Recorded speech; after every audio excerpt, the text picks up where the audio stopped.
Thanks for downloading the Marcus Pye podcast. Well, so glad we're sticking with the easy listening theme. Welcome to another episode of Marcus Pye's podcast, and I'm joined today by Jurd and Paul Tarsey, and we're going to look at a whole bunch of topics from flexing the rules to last weekend's Historic Sports Car Club Championship finale at Silverstone. And I think we're going to kick off with a discussion about that Silverstone meeting. What a way to end the season. 280 competitors, 21 races over the weekend, and the most extraordinary Formula Ford race I've seen in donkey's years. We had up to 12 cars in the lead battle, and they were chopping and changing at every turn. It was amazing. One of them was won by 7 thousandths of a second, one by 42 thousandths of a second, and it set the scene for just a remarkable weekend of racing. That national circuit at Silverstone is 1.6 miles. It's only 3 straights and essentially 3 or 4 corners. There are so many ways to take that circuit quickly, and we had just the best advert for historic racing you could have seen. Paul, you've been party to a lot of this over the years, and what are your reflections on Silverstone?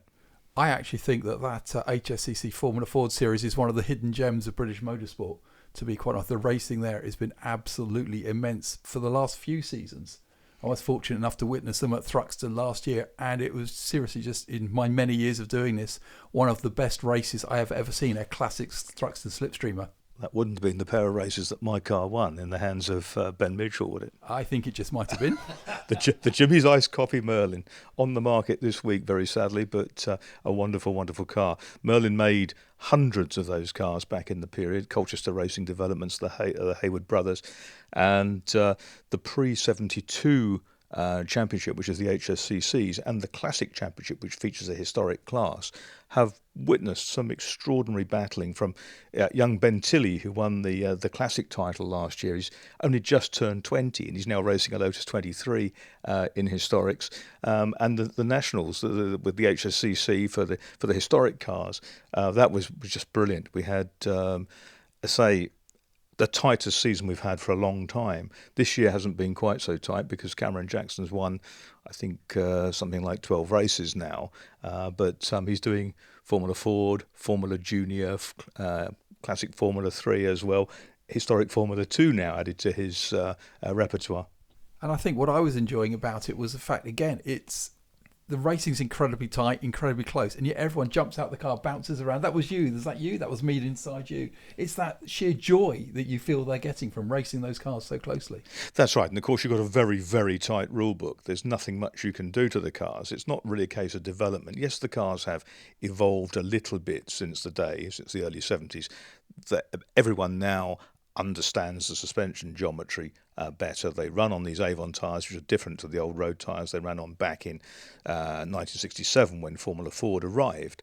But at the end of the day, it's incredibly close. The engines make very, very similar power. The cars weigh the same. The tyres are the same. It's all down to driver ability and sheer racecraft. There is no better place on the planet. But isn't it interesting that with Ben Tilley, that not only was he not born when these cars were racing, but he was not born for another several decades. And that we've talked a lot about the whole thing over the years of maybe a lot of racing people racing cars that they saw when they were kids, or when they perhaps wanted to be racing drivers when they were in their teens or their early 20s. And with people like Ben, it's absolutely great, because that says that historic racing is very much an event in itself. And the fact that the cars are donkey's years old really has little to do with it in terms of the closeness and the fun of the racing. No, you're absolutely right, Paul. And for most people of our kind of era, yes, we do gravitate to the kind of cars we saw when we were a kid. I mean, when Formula Ford started, I was 9. So, that was fine, but I enjoyed seeing them then. I enjoy seeing them now. I've enjoyed racing them. But with someone like Ben Tilley, as a young lad, he was brought up in the racing world because his father Stewart was a pre-74 Formula Ford champion, and essentially Stewart and Anne, the parents, have nurtured the lad through a little bit of karting, a bit of Sax Max racing, etc., and then into this sort of single-seater and sports car world that he's now thoroughly enjoying and excelling in. And he's a bright lad. He's somebody who understands the dynamics of the cars, etc. And that is very, very important. There are some guys who turn up for any kind of racing, club racing, historic racing, who jump in the car, drive around for 20 minutes, jump out and go home, and actually, well, am I excited by it? Well, there'll be another one coming along next weekend or whenever it's going to be. But the guys who really get it, who really, really get their cars and their history and the closeness of competition, they are the lifeblood of historic racing. And it's great to see them given free rein at the circuits that the HSCC and many others go to.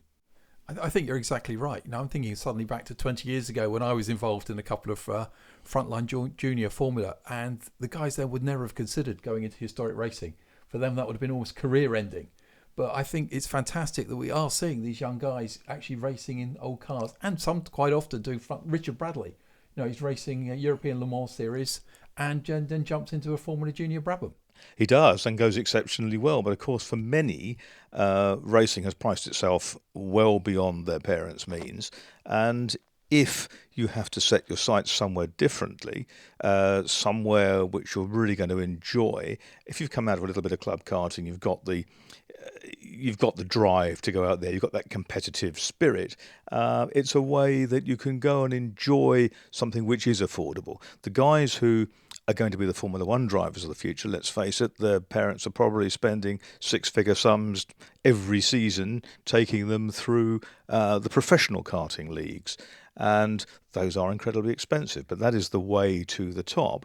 The way to the top of the enjoyment league is actually saying, do you know, only one driver a generation actually makes it to be world champion or something like that from Britain. We'll go and race somewhere where we can have fun. We can have fun as a family. We can take a bunch of friends with us. A lot of the guys who go racing, they take their old school friends to come along and mechanic and polish the car, etc. And they make it into a really, really good social event.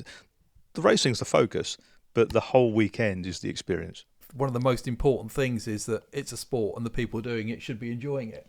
Again, going back to my days, and I'm thinking back when I was working in Formula Ford or Formula Vauxhall Junior, I used to have a little bit of a moan at, you just got out the car, you've just done a 20-lap race, looking like you've enjoyed it. There's thousands of spectators out there, they'd love to do one lap of this circuit. You've just done 20, smile. Yes, how right you are. You wouldn't have got that reaction, though, from Dario Franchitti, would you? No, Dario would be beaming all over his face, whatever he was doing. I mean, that it was great to see him at the Goodwood Revival this year, where he was just having a ball from start to finish. It's fantastic. I mean, he was back in racing for the first time in 6 years, but he's been a regular at those Goodwood events over the years, and he's got to drive the cars of his great hero Jim Clark. He's got to rub shoulders again with Jackie Stewart, who he was involved with racing on his way up.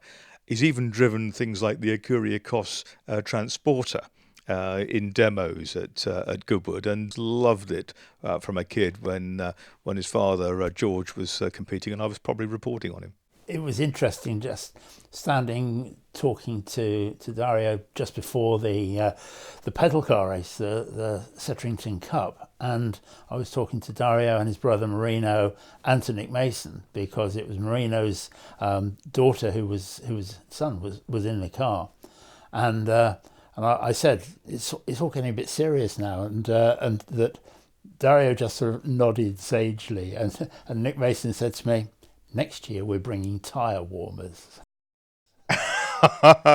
Yes, often you find that the parents and the hangers-on are more competitive than the kids. They really get excited on the sidelines. They're running along. They're dangling little bits of raw meat in front of the kids, or packets of sweets, or whatever they do.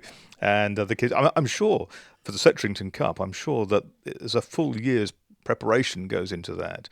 They've stopped the acid dipping of the shells, etc. But I'm sure that maybe a lot of kids around the country, they come back after school, have to run around in a hamster wheel for about 5 minutes before they get their tea. Yes, and yes. Just pump those muscles up for the following September. Yeah, there are some very, very excited parents in that collecting area, aren't there? Yeah, we get some excited parents in some of the historic racing circles as well, particularly with the younger competitors out there who bring great expectations to their parents. I think there's a lot of parents who actually live their lives vicariously through what the kids are doing, and if perhaps they're not achieving the results that they feel their expenditure requires, then there's some worrying times. I remember Formula Vauxhall Junior at Scotland at Knockhill years ago. Paul, you were involved in this. One of the young drivers was a local guy, and when he didn't win, his father made him sleep the night in the dog kennel outside the house, and not actually in his regular bedroom. It was, and I think in all of those junior formula, you do tend to tread very, very carefully around the parents, because you're right, they do put a lot of expectations on it, but then they're also, as you said earlier, they're also paying for it. So you don't want to lose too many of them. You need to keep them involved to a degree to have your series. One of the things with historic racing, a lot of the drivers are in their 50s, 60s, 70s. Their parents don't attend to interfere, which is actually rather good. But I always remember the classic thing when I was at a motorsport association, as it was then, do somewhere. There were always the controversies in the back of their newspaper, these magazine, about the latest court hearings and penalties being meted out, etc. And karting fathers tended to be a pretty special breed. They'd turn up in their shell suits with a wad of horse-choking dimensions in their pockets and sort of start protesting everybody. And there were some wonderful stories, but the best bit of that was when one of the lovely old stewards from Northern Ireland said to me, "Hey, Mark, we got round the problem of karting fathers in Northern Ireland." I said, "Oh, how's that happen?" He said, "We only issue licenses to orphans."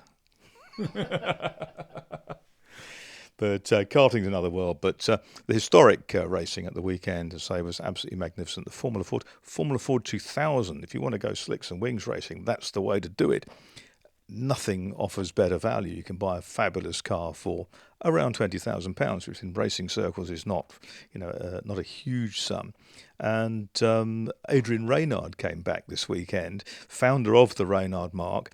He did a race a couple of years ago in a friend's car, but one of his own Reynard 79s. He won the European Championship in 79, and here he is, 40 years later, getting out there and finishing 6th and 4th in a 30-car field, and half the cars in the field, the cars that came from his factory. Absolutely brilliant. And he was just loving it, having done some radical racing in recent seasons with a motorbike-engined SR3 and won the 750 Bike Sports Championship along the way. He hasn't lost his competitive edge, that's for sure. You probably have memories of Adrian, or you've seen him involved in various things. He's involved in sports car racing now. He is, yeah, one of those great names about it. But what I was going to quickly pick up on what you've just said is, you said you buy a car for £20,000, but then it's a car that you can use for season after season after season, isn't it? That's right. And they run through to about the 81 cars in that series. The 81 Reynards are effectively the 79 cars. But there's Reynards, designed by Adrian, who, of course, designed Formula One cars in later years, and Indy cars and Formula 3s, etc., under his own name. For his cars winning the first race of any Formula they went into, wasn't it? Absolutely right. Formula 4 2000, Formula 3, Formula 3000, Indy cars, etc. Fantastic. But you've also got Deltas, designed by Sir Patrick Head. You've got some really good Lolas. You've got some great Royales from the pen of Rory Byrne. And there's some guys who cut their teeth on the design side, who went all the way to become superstars of motorsport in that direction. And of course, Formula Ford 2000 in its era was a legitimate stepping stone. I think it's a little bit of a forgotten formula these days, but Ayrton Senna did Formula Ford 1600, Formula Ford 2000, Formula 3, and then Formula 1, and that was the progression ladder of its time. Exactly right. He did some Formula Ford 2000 in '82. He won most of the races, Ayrton Senna, and then moved into Formula 3, as you say. And those Formula Ford 2000 cars, the later ones that don't fit into the historic section, they go into what they call the URS series, Universal Racing Services series, and that takes cars up to 83. And those cars are cheaper still. You buy something really, really good for something like 10 to 15 grand. As you're saying, it's very much the cars you were watching in your youth. I just have one in the garage, just stroke it every now and then. You do, or you'd like to? I'd love to. Alas, I can't yet. We should have one between us. Now, there's a thought. I think that Yeah, what you say there about the stepping stones, Paul, I think is very interesting, because those stepping stones have quite largely gone now. That it used to be very, very accepted. Formula Ford 1600, Formula Ford 2000, Formula 3, maybe Formula 2 and Formula 1. And okay, we've got Formula 2, which supports Formula 1 on the programme and is very much a stepping stone. But people can come into Formula 2 from all sorts of different areas. I'm not sure if that's good or bad. Well, this is the current Formula 2, of course, the classic Formula 2 we all remember, with the days of the European Championship and multi-mark, multi-engine, etc. That's a different kettle of fish, and definitely a subject for a future podcast. But no, the whole landscape of the sport has changed dramatically. Back in the 1950s, there were young drivers coming through who were picked up by wealthy mentors and taken on. Does happen to a very, very small degree these days, but you don't get promoted on merit these days, and the incremental costs are just massive. And if you win a championship, it doesn't guarantee that you're going to get the next step up, because it might be 2 or 3 times as much money to run those cars the following year. So that mentoring and the promotion on merit, sadly, is largely gone. No, and I think you're exactly right about the championship. I'm thinking back to British Formula 3 in 1999, where Jenson Button was third in the championship, went in straight into Formula 1 actually. Second in championship was Luciano Berti, who also went into Formula 1. And winner of the championship was Mark Hines, whose career actually went, unfortunately, very, very talented driver, lovely guy, but nowhere for several seasons. Went back to the Arboretum at Tetbury, didn't he? He did, yeah. I think that one of the things with that is it's always been like that. It's always been the rich kids that have made it, and maybe the commercialism now is a bit different, or a lot different. But go back to the 50s, it's that there weren't many East End of London geezers making it in Formula 1. They were all upper middle class kids. That's very true. I mean, Sterling Moss's father wasn't poor. And was able to get him to the next level, etc. I always remember that wonderful thing, going back to some of the hill climbing things, and there was I think it was Tony Marsh, whose father was immensely wealthy in the wholesale meat business, and when he wasn't winning straight away in hill climbs, and he went on to win 6 British championships in trios exactly a decade apart. He wasn't winning in the 50s, and his father said, what should I get you? Should I buy you a BRM V16? Well, I mean, anything less suitable for hill climbing has yet to be invented. But that was the sort of, it was. And yes, there are advantages. That's life, isn't it? Some people are born with platinum spoons, and some aren't. Thruxton Motorsport Centre, home to premium driving experiences, where 4 laps in a supercar or single-seater racing car means nearly 10 miles at speeds of over 100 miles an hour around Britain's fastest motor racing circuit. It's an experience that few others can offer. You can even have a 140 mile an hour passenger ride in a BMW M4. Thruxton Motorsport Centre, home to premium driving experiences. Visit thruxtonracing.co.uk to book your premium driving experience. I look forward to seeing you here. Well, that was our old friend Tiffany Dell, and there's a guy who can really show you the lines round the fastest racetrack in Britain. Tiff, ex-Formula 1 driver, third at Le Mans on a Porsche 962, and these days a historic Formula Ford man, which is just brilliant. I have very, very happy memories of Thruxton. I first went there 28th of October 1973 with my next door neighbour, who wanted to take his lad down to show him what was what, and I thought, we know a guy who knows a little bit about this, so I got hooked in and been going ever since. Thruxton is a fantastic place to go racing. They have a great historic celebration in the summer these days, and Bill Coombs is now departed from the circuit as a full-time mentor, if you like, has handed over the reins to Pat Blakeney, another old friend, and it's somewhere these days it's developing as a venue. It's got a great clubhouse, and it's a superb place to be. We've had a question, actually, some feedback from our previous podcast, and it came from Doug Wheel, who was asking about super saloons, and he saw them at Mallory Park in the period. I saw them all sorts of places, including Thruxton, and one of the cars I remember seeing at Thruxton was the remarkable Chimp, which was the Wadsworth Racing Jonathan Buncombe-driven car, which looked like a Hillman Imp if you stood from about the next county and squinted, but in fact was a Chevron 2-litre sports car underneath with a sort of stretched Imp bodywork.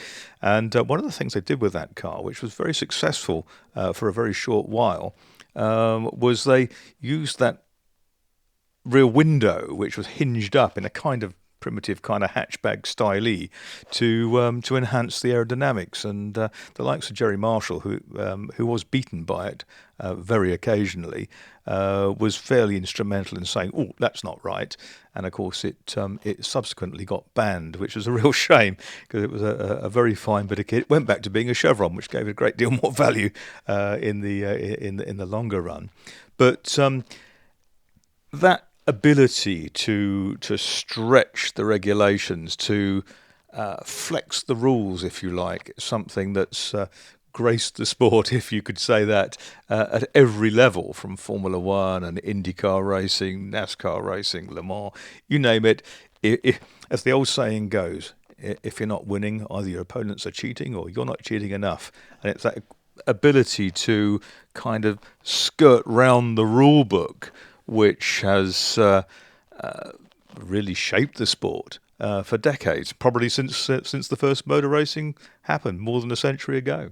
Yeah, and I think that there are so many stories about the different ways that people have bent the rules, broken the rules, interpreted the rules. It depends what you're doing. That one man's cheating is another man's being creative, but nonetheless there's that. And when we were over at Amelia Island for the Concours d'Elegance earlier this year, they ran a seminar which was called Racing Round the Rules, and that had a number of really interesting people on it. They had a panel which was run by Ray Evernham, and that had on the panel Jim Busby, Steve Roby, Jason Yori, Andy Petrie, and Kevin Jeanette. So all crew chiefs, one way or another. Thank you all for coming. What a great crowd.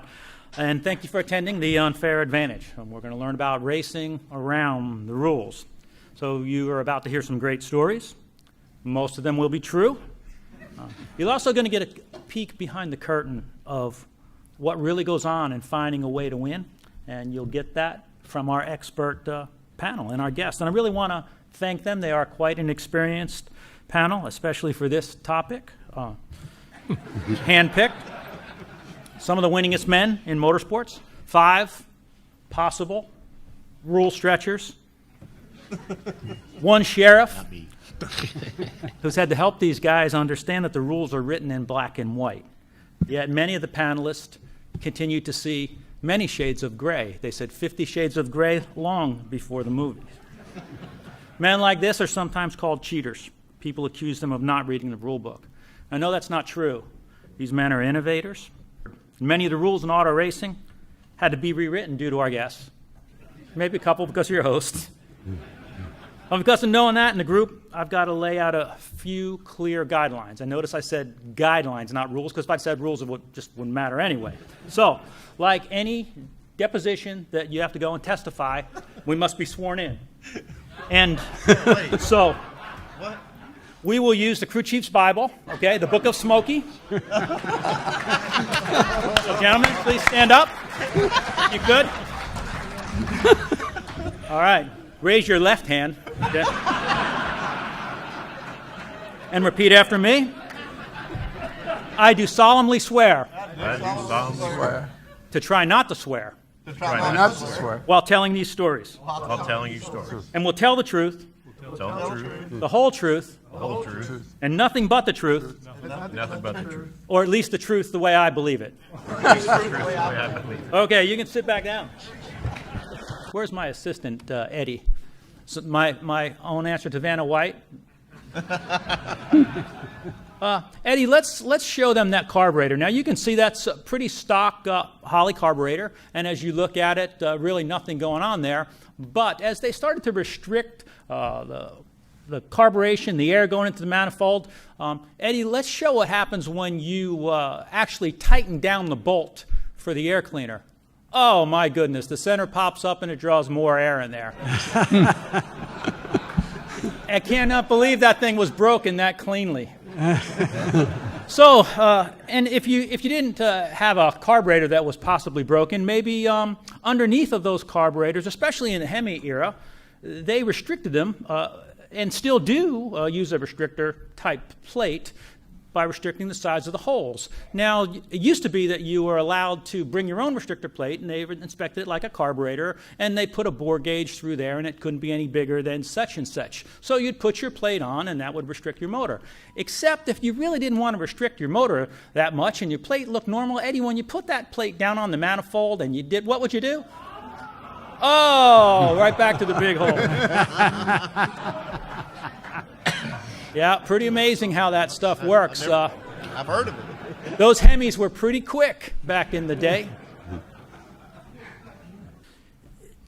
Kevin, you and I talked about restoring cars and finding things, and maybe you can talk a little bit about some of those pieces on that panel that you may know something about. Please hold up the red bottle as long as we're talking about laughing gas.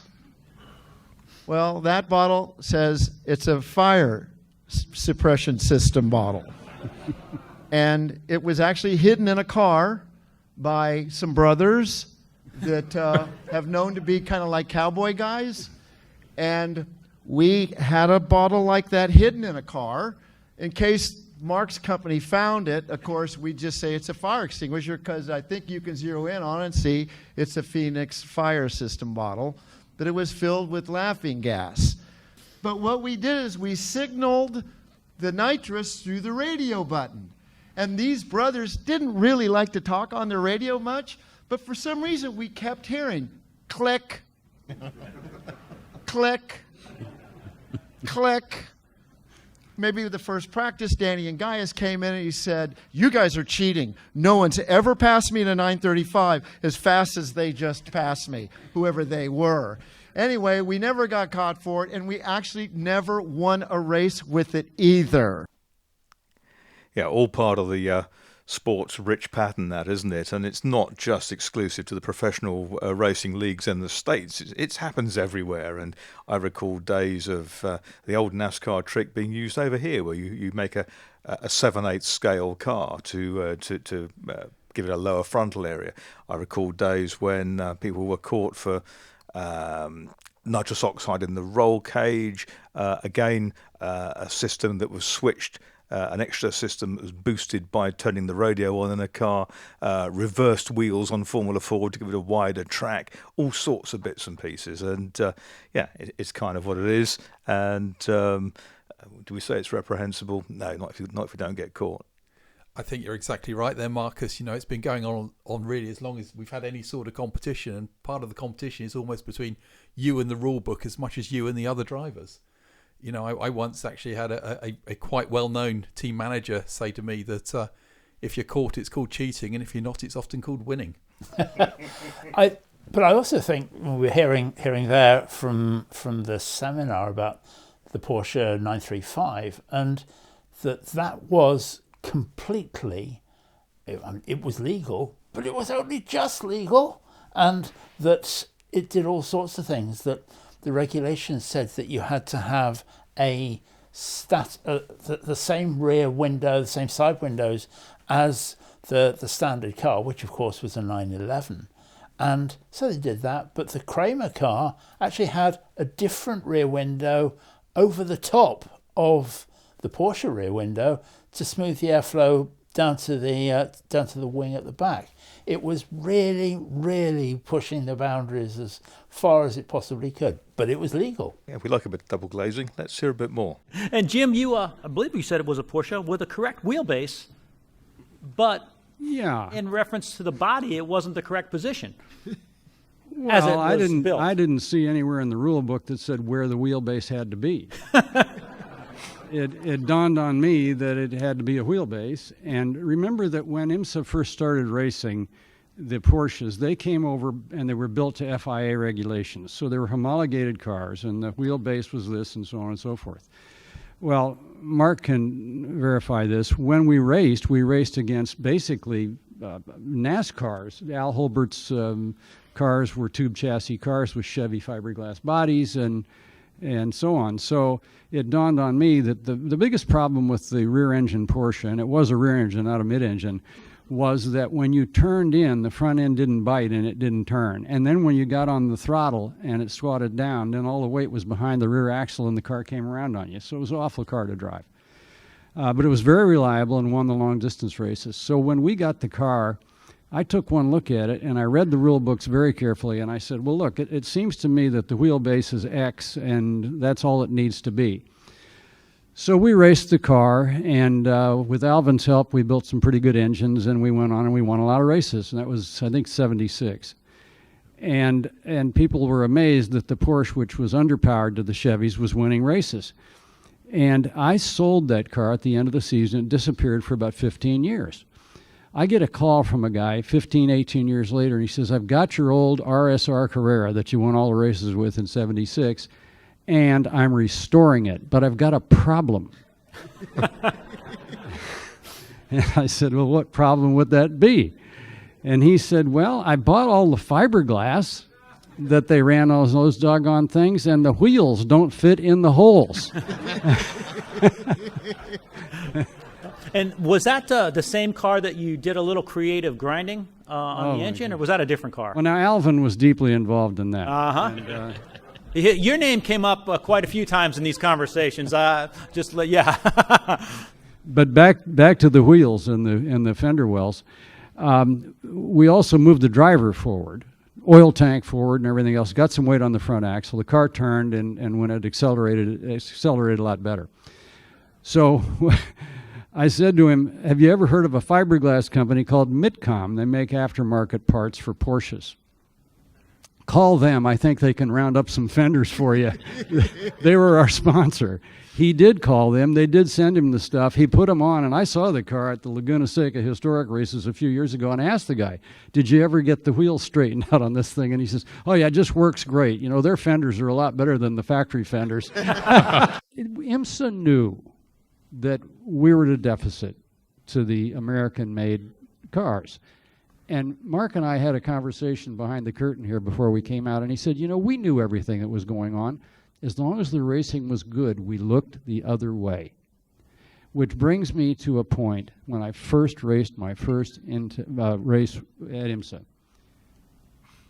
I drove the Beverly Hills Porsche Audi Carrera RSR, which was owned by Bill Cargus, and it was a new Carrera RSR. I read that it was legal the way it was, and it was FIA rules, so you couldn't really change it. So I went to the first race, and we were a joke. So I walked up to John Bishop. He doesn't know me. My first IMSA race. And I said, Mr. Bishop, it occurs to me that probably some of these cars aren't exactly to the rules, to the FIA spec. And he looked at me and he said, oh, is that right? And I said, yeah, I mean, we're a joke. And he said, well, maybe you could just tune up your driving a little bit. I said, okay, but what about these cars that don't appear to be, they don't have the front bumper from Porsche, they have this big thing that goes all the way down to the ground and everything. Oh, yeah, well, we know that, and so on. So I said, well, what are we going to do? And he said, what are you going to do? And he smiled and he walked away. We came back 4 races later with all the hot stuff on our car, and I won the race. And he walked up and he says, Buzz, looks like you've been doing a little work. And I smiled and I walked away.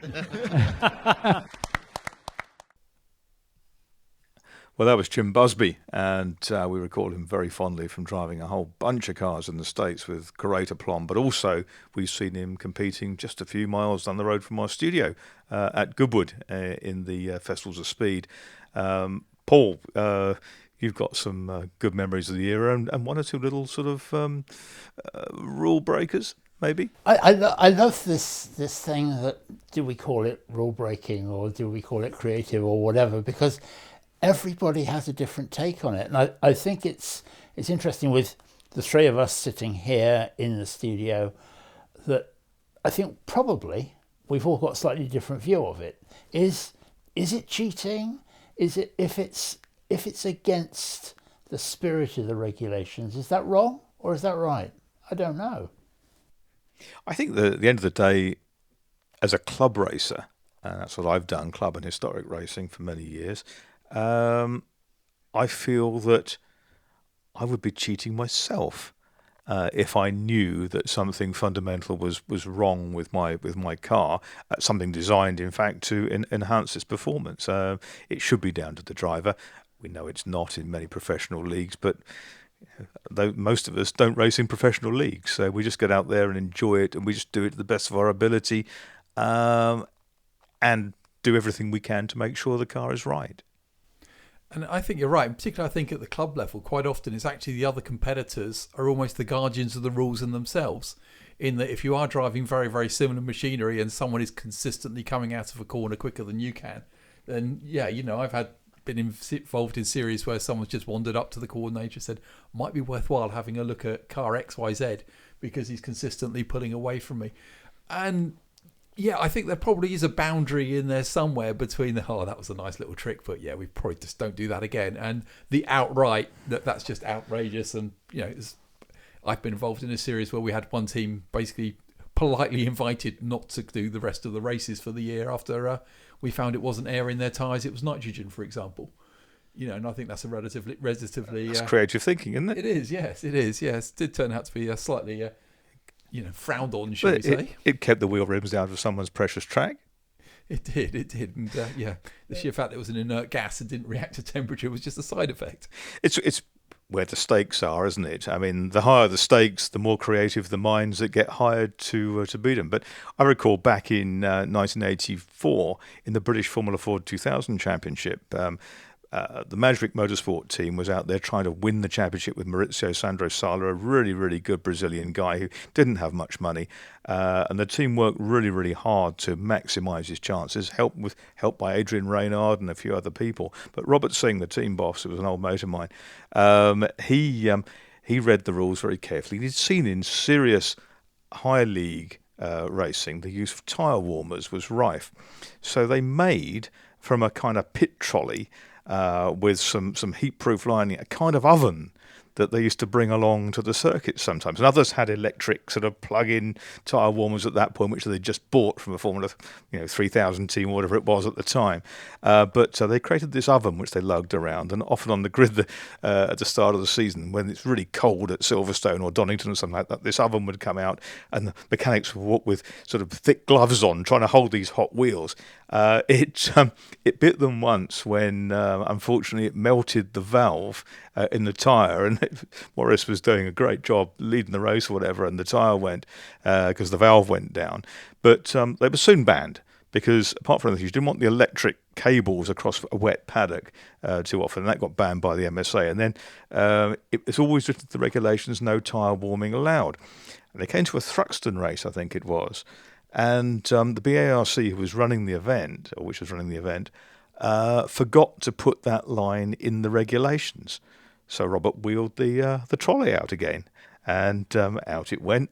The hot wheels and tyres came out of the oven onto the grid, went off and won the race, and ended up winning the championship. But it was that ability to read the rules or read what's not in the rules. Often when the rules are there, they set out a line in the sand, if you like. But the basic tenet is if it doesn't say you can't, then you can. And it didn't say you can't use the tyre heater on that day. Mark, speak up and chime in a little bit. Yeah. So first I'll say everything that at least Kevin and Jim has said is absolutely true. Okay. So we're trying in sports car racing, you have completely different kinds of cars trying to compete and put on a good show and be entertaining to the public. So maybe the term creative interpretation and understanding that that's what it was kind of the model that sports car racing has had. It was innovative. We wanted people to do stuff. I mean, Alwyn knows and Roger knows. We didn't have a 935. We had 12 different versions of a 935, okay? We didn't have an RSR. We had 5 or 6 versions of that. So as much as Jim said, the rules at that time were a box, but the box was pretty liberal inside, and it gave teams and racers an opportunity to be creative. And, you know, there's a whole list of stuff in front of me of other stuff they haven't mentioned that we knew about. But why don't you read some of that? Well, over the years, like when we got to the turbocharged cars, you know, there's some cool things there. But, you know, dumping Freon into the intercooler when you needed a little extra power was a good thing to do. Qualifying, you see them big scoops on the roof of the 962, you fill that up with dry ice for qualifying. That works really well. And it wasn't cheating. It was just people trying different stuff. And then eventually, particularly in the 80s with GTP, as the technology grew, fuel itself became a problem, because some of the fuels that were used in some of the certain brands that were quite dominant near the end of the era were pretty volatile, and it was extremely difficult, and IMSA at least really didn't have the capability of policing that. We could take the samples, but the stuff evaporated so quickly by the time you got it to a lab, it wasn't what it was when it was in the car. So that's what led to the 90s of, okay, everybody, we're all using the same gas. That was the simple solution, but that went on, and we knew we were on the wrong side of the fence and got had many times by some of the fuels because of the way the cars were running. They had to have a very special type of fuel. High turbo boost, tremendous heat. It's not normal stuff you buy down at the Sunoco station, okay? So that kind of stuff. When we, with V8s and the Kelly American Challenge, we had some old classic NASCAR tricks where you had V8s built with different size bores, opposite cylinders, so the engine was balanced, put into a car where the frame would only allow you to check the one that they wanted you to check, which was, of course, the small one, which at that time wasn't illegal, but the rules said the car was determined weight-wise by its displacement. So if you measured the little one and multiply it by 8, it was legal. But if you added the 4 big ones, it wasn't legal anymore. I heard a story then. I want to ask you if this is true, that when you were running the Skull Bandit, yep, that's the name of it? Yep. Had a rear spoiler, right? Oh, here we go. Okay. And the rear spoiler, so I'm told. I told you I wouldn't ask you about it. Okay, did you know about it? And I didn't. Did I know about it? I figured you didn't know about it because you would have had it on that table. I still have it in my shop. Andy Hoff of Asheville knows. I didn't know you had it. But they had a rule where they finally started regulating the angle of the rear spoiler. And we went down to the test at Daytona. We were terrible. We weren't running very good. Our motor program was a little bit off. And we had stayed competitive by doing other things, getting the car down, doing some things to kind of circumvent the height rules. Now they've got all this stuff they're checking after qualifying after races, so you have to be a certain height. The spoiler has to be a certain angle. And so I was sitting on the airplane flying back from the test and thinking for just some way that we could come up with to make that spoiler go down, right? So in my mind, I figured it out, how to hinge it on the back of the deck lid. You know, we cut a slot in the deck lid. We stuck the blade through it. It was an Oldsmobile Cutlass at the time. And so they used to make you, in NASCAR, they made you run the stock liner, so it had a big cavity in there. So there was a lot of room to put something to actuate that spoiler. I couldn't quite get in my mind, I looked at every McMaster car catalog we could find, trying to find some kind of actuator, couldn't find one. This was before the internet. So you couldn't just get on Google and search it. But so finally, I took my wife's car. It was one of the Oldsmobile factory courtesy cars that they loaned us, and I took it to the grocery store one evening, and I popped the deck lid to put the groceries in the trunk. And then when I shut the trunk, so if you guys remember these cars, they had a little thing that pulled the deck lid down. It would click, click, just pull it down and seal it. So I put the deck lid down, walked to get in the car, and I heard that thing. I went, wait. That's it. I drove straight to the shop, and me and another guy had already in the back room made the hinge for the spoiler, and we backed the car in the shop, pulled that little motor out of there, and it was perfect. I mean, it had a little limit switch. I mean, it was about this big, fit in there perfect. And so we got it all done, and it was just so cool to watch it work, you know. And so now I've got to get permission from my owner to be able to run it, right? I mean, I can't just show up down there with this thing. And Gary Nelson was the new series director, and it was his first race. I mean, it was his first day on the job, right? Daytona 500 qualifying. So I had to get permission from Leo to be able to try to run this thing. And he said, let me see it on the car and all that. I said, okay. So I put it on the car. We had it all sitting in the shop. And I said, okay, here it is. If you can find it, we won't run it. And you know it's on there. He searched all over that thing, could not find it anywhere, looking for wires, looking for stuff, could not see it. So I just reached in the car, and there was a radio box that sat on the tunnel that we used to put the radio in a little, just a little aluminum box. I had a switch on the front of that radio. I put another one on it. Push it down, spoiler went down, just like flaps on an airplane. And so he said, okay, you can run it. But I'm telling you, I was so nervous. I mean, this is, you know, racing in the gray area is one thing, but this is out and out cheating. I mean, this is, you get caught with this. And, you know, Gary Nelson, the series director, is the one checking the angle with an angle finder. And I'm like, oh, Lord. So he checks it, and it's 1/10 of a degree too much. Because I made sure I had it enough, you know, that it wouldn't have to adjust it. And he's making me push it down. And I'm like, I kept on, and finally he said, Andy, yours is the only one doing that. You know, I couldn't bump it down. So finally I hit it hard enough that he was satisfied, and so he takes off, you know, for his lap. And if you're, you know, familiar with Daytona, the pit road at the exit comes really close to the track in the tri-oval. So I'm standing right there at the exit, and I've got my stopwatch going to clock the run. Harry goes by, and I look, and that spoiler is like straight back. I'm like, I looked around, and I was like, I'm trying to find Gary Nelson, and I looked, and he was looking at the next car, and I'm like, thank God he didn't see that. And I mean, You're sweating right now. I couldn't get that thing off the car quick enough. I'm telling you. What about the car that you and Jeff? I understand. I don't know firsthand. You and Jeff showed up with, and they wouldn't even let you take it home. Oh, I don't know. They let us take it home. I'm glad somebody's asking him some questions now. Well,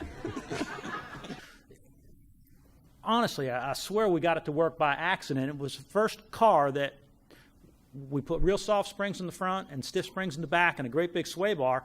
And because we'd raised the floor pan and everything, it created a tremendous amount of downforce. Well, we said, you know, we're going to go ahead and run this car. Let's run it in the Winston. We used to run that because it wasn't a points race, and we'll see if this thing really works as good as we think. Well, it worked so good that at the end of the race, Jeff Gordon was running lap times about a second quicker than the field, and NASCAR didn't like that much. And by the time we got to the you go through all this celebration and whatnot, and the car's in inspection, and you know, we're doing the champagne cheers and whatever, and we get to the inspection bay, and Buster, the big old inspector, says to me, Mr. France wants to see you.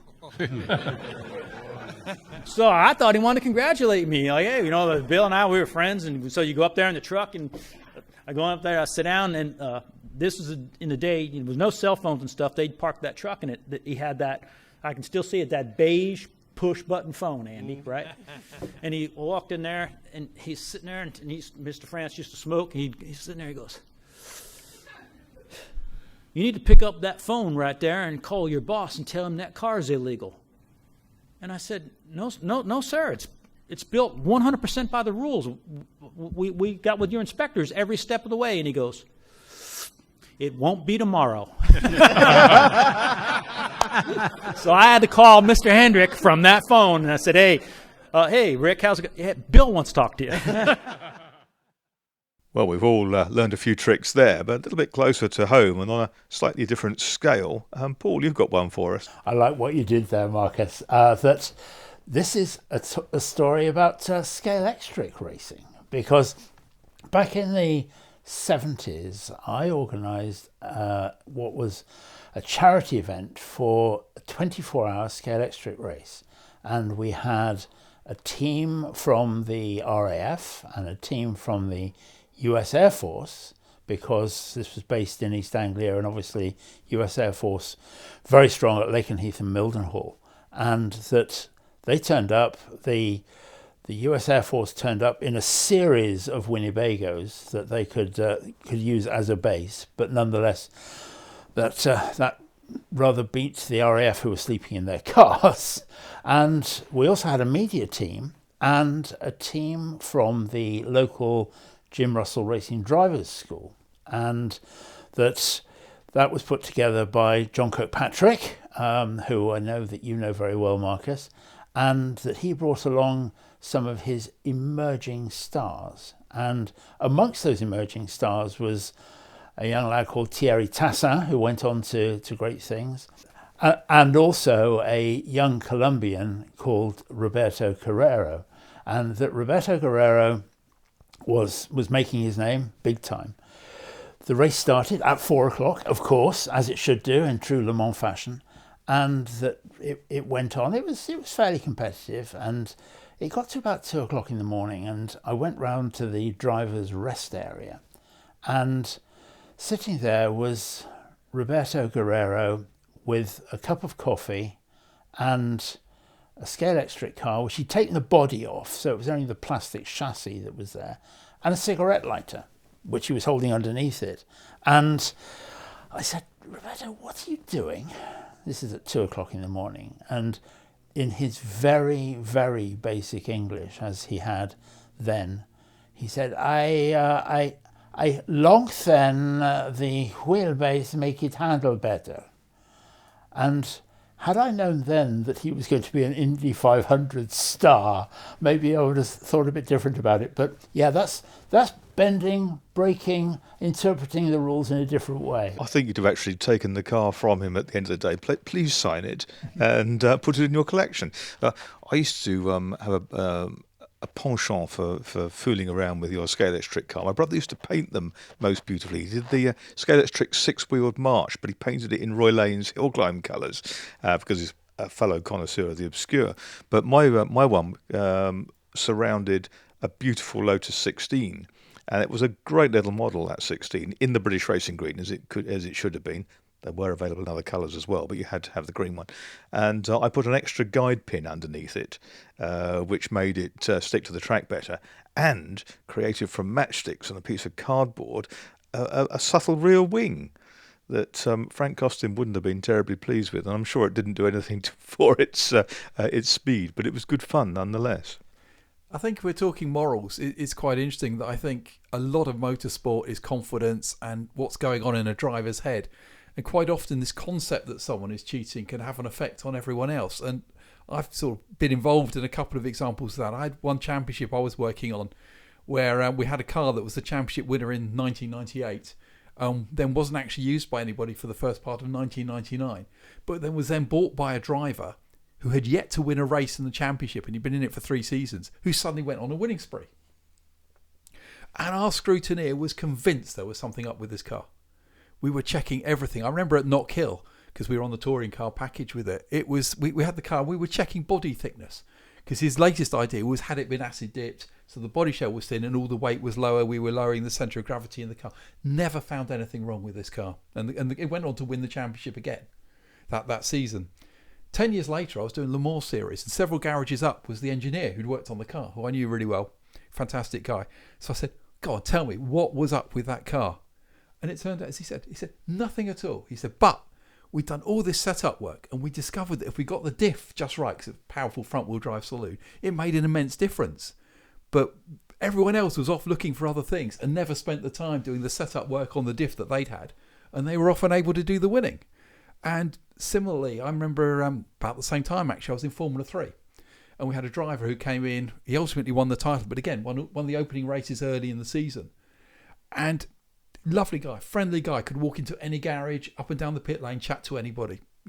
Really had it figured out. But everyone was convinced he had a Grenade Mugen engine in the back of the car. Fastest thing in the place for 20 laps, blew up after 21 laps, which was handy because we were doing 20-lap races at the time about then. And I slowly realised that his denials of this had started before the stories. And it was this classic thing that he was putting the idea in everyone else's head that they had this advantage, be it legal or illegal or whatever. And he was just giving these people the excuse to use. And it was, it was all head games and everything like that. And sometimes I think, even if you suggest you're cheating, you're not. This is what you're actually trying to do. You're seeking an advantage in that way. It was Mark Donoghue, wasn't it, who always talked about the unfair advantage, and that he even wrote a book, I think. It was a fantastic book as well. Just a brilliant storyteller. He was technically quite fantastic. He knew his stuff, and he used to take cars to concrete pads and just drive them round and round and round in circles to get to really know every nuance of the suspension setups and everything else. And that's why he had such a tremendous career in his early days. Yeah, there were classic stories. I remember one at Donington many years ago where the guy who finished about 10th sought to protest every car that finished ahead of him. So they put his money down. The scrutineers came in, they lock-wired all the engines, etc., and they said, we'll take yours as well. And they checked them all out subsequently. The first 9, absolutely straight. The protesters, very much not.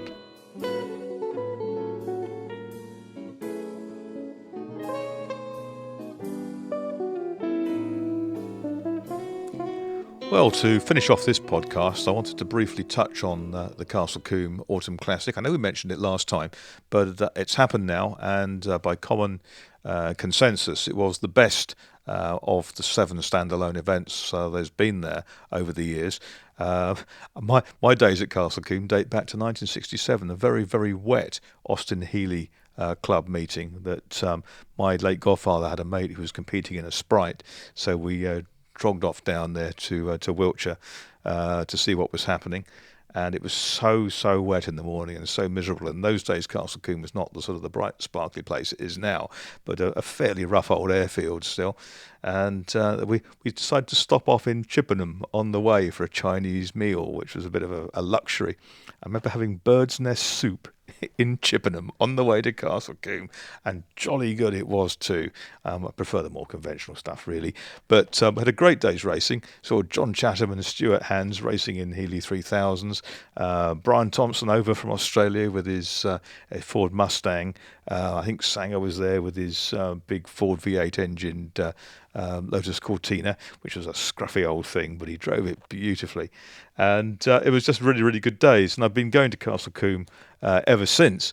One of the great things about it is that it has an atmosphere all of its own. It has a really strong following. It has a good spectator turnout. And the Autumn Classic has developed into something really, really strong as a brand.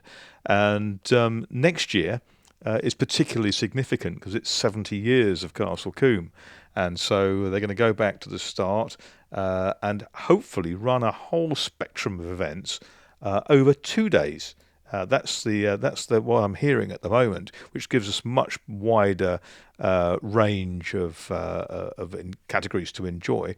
And the thing that I think would really make it, and it's kind of on the radar, is perhaps put some motorcycle racing in there as well, because that cross-pollination between the two genres of the sport can bring in a whole new bunch of spectators, and that's what it's all about. It's a lovely, relaxing end-of-season event, and one that celebrates the past of a World War II airfield that was kind of reallocated for something a bit more useful. And it was perhaps not quite so relaxing a few years ago for Adrian Beecroft when he made a big mess of his Aston Martin DBR1 there. Yes, that was very, very sad, and I felt his pain because in 1987 I wrecked an Argo JM6 there when the suspension broke. I was running second in a classic Formula 3 race to my teammate right on his gearbox, and the suspension broke approaching tower, and I hit the bank at about 110 miles an hour, something like that. Absolutely destroyed the car. But the funny thing was that Joe Marquardt, who made the Argo cars, the late Joe Marquardt, up near Snetterton, said he'd fix it for me. And I did 2 trips from Hampshire to Norfolk in one day. The first with the remains of the monocoque in the back of the car, this old Formula 3 car, in the back of Ford Cortina, and then came back and got the rest of the bits. But the best bit of it was that not only did they turn the car around and they actually made me a new monocoque, That was Joe and Nick Jordan and the guys up there. But I was able to buy every remaining spare from the factory for the 1980 JM6, including body moulds. And so it did me a favour really in the end, but I've still got the hole in the front of my shin to where the steering rack clouded me as I hit the bank. What was even funnier was that the marshals sort of came rushing down to my side, and I kind of was dragged up on top of the barriers, and they said, "Can we get you anything?" I said, "Well, I wouldn't mind a drink." And I think I did about a litre of orange juice from a guy's carton, and of course couldn't replace it at that point because nowhere else to buy orange juice at Castle Combe at that point. And so the other thing I'd like is a cigarette. I said, "I don't smoke, but I think I ought to have a drag anyway." That settled my nerves. But funny old memories you get of these places. But my season's been really busy. I've done 26 events so far. My domestic season finishes this weekend with another great classic, the 750 Motor Club Burkitt 6-hour relay at Silverstone, where it all kicked off back in the very early 1950s.